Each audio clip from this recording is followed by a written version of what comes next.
I'm Sarah Kindle, I'm 23, and I was diagnosed with cerebral palsy at 9 months old, and it was the beginning of a long and difficult journey.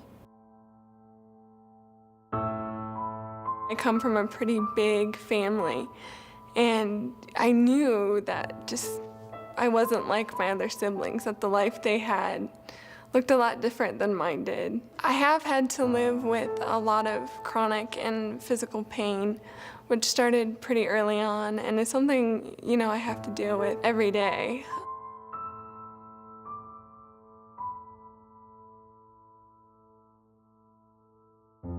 So I was diagnosed with clinical depression when I was 13, and that's been probably one of the biggest struggles, even more so than the CP at times, because I felt like it affected so many areas of my life and affected how I felt about life and how I felt about myself and, goals and aspirations and all of that. And along with the depression, when I was about 17, I started struggling with an eating disorder, anorexia, and bulimia on and off. I didn't have any say over what was going to happen to my body and all of the surgeries and what that's like, and feeling a step away from the hospital a lot of the time.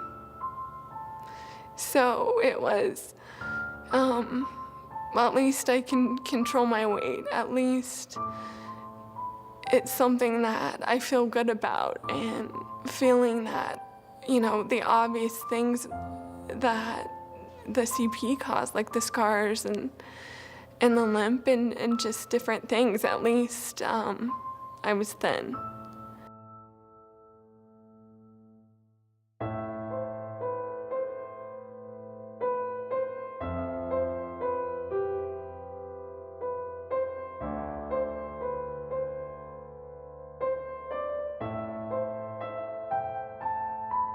And started dating a great guy and loved the apartment and the friends that I lived with, and it was actually pretty good a lot of the time.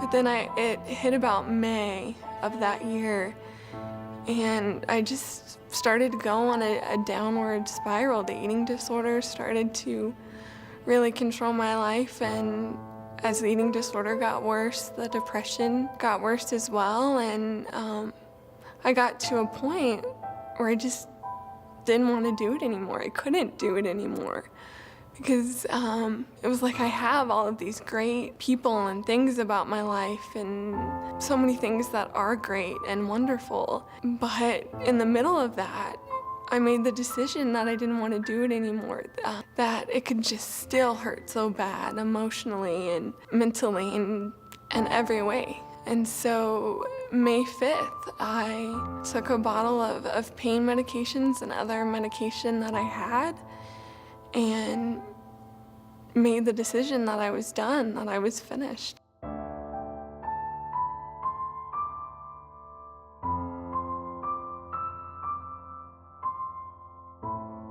And because of the suicide attempt, it changed how people felt about me and how they viewed me,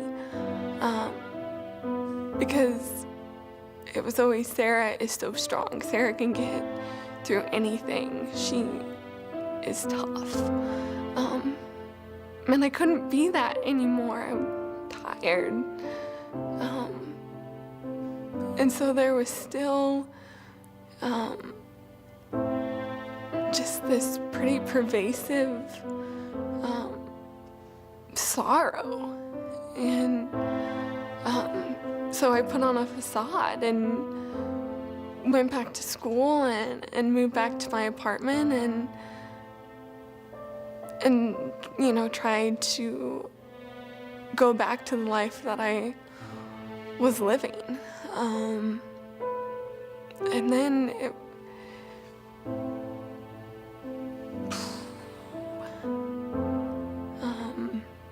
as the summer of 2010 progressed, it just got more difficult because I didn't feel like I had anybody to turn to, and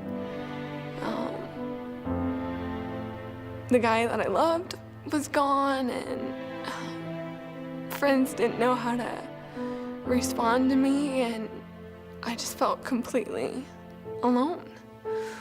Was just totally at the end of myself.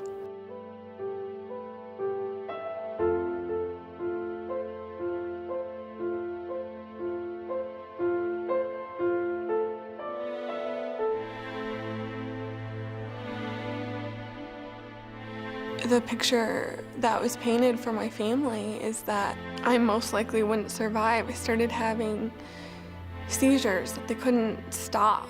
Brought the brain scan into my parents and told them that this is grim. We don't know if your daughter is going to survive this, let alone be the Sarah that you know.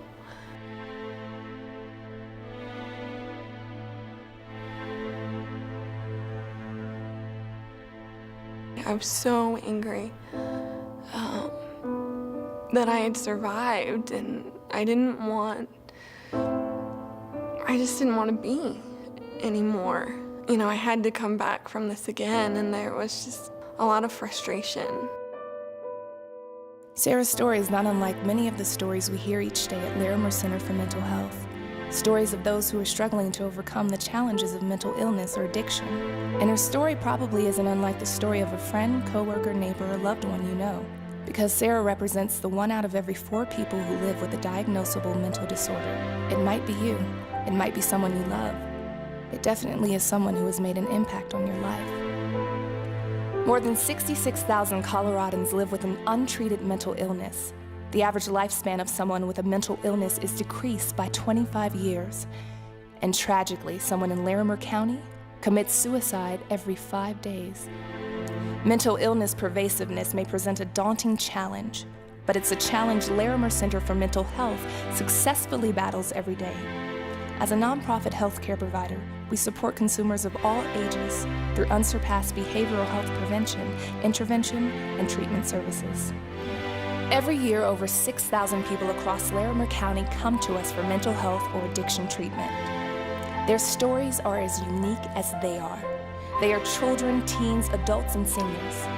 They are living with chronic mental health disorders. They are battling addiction. They are grandparents raising their grandchildren. They are families facing homelessness. They are parents learning to break the cycle of abuse and neglect. They are teens struggling to succeed in school and thrive in life. They are your loved ones fighting each day to find the will to survive. What our consumers have in common is simple. 85% of those we serve live in poverty.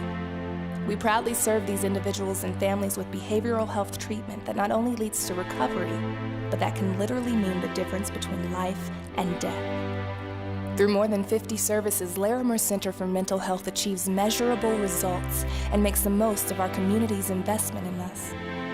Yet the heart of our success is not our menu of services. It's what our consumers tell us has made the biggest difference. Recovery starts with our people. Often just one person who helped someone find the gold within themselves, who saw them for more than their disease, and who gave them the recovery, renewal, and respect they deserve. For more than 50 years, Larimer Center for Mental Health has been a touchstone. We are a place of safety and comfort, of warmth and understanding, of stability and security, of growth and change, of hope and recovery. A place where over weeks, months, or even years, our consumers come to trust that we will be there for them. Larimer Center for Mental Health is their touchstone, the home they can rely on, even as their recovery allows them to grow wings and thrive.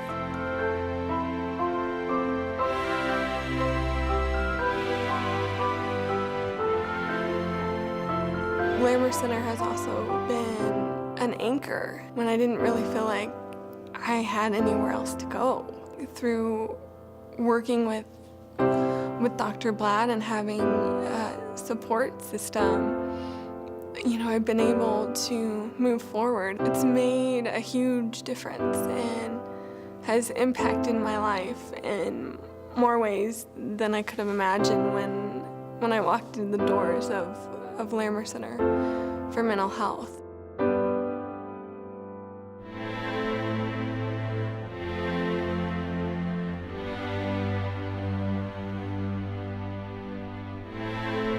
And so here I am about 14 months later and going to school in a few days, and I'm not even the same person that I was. To see myself for who I truly am, and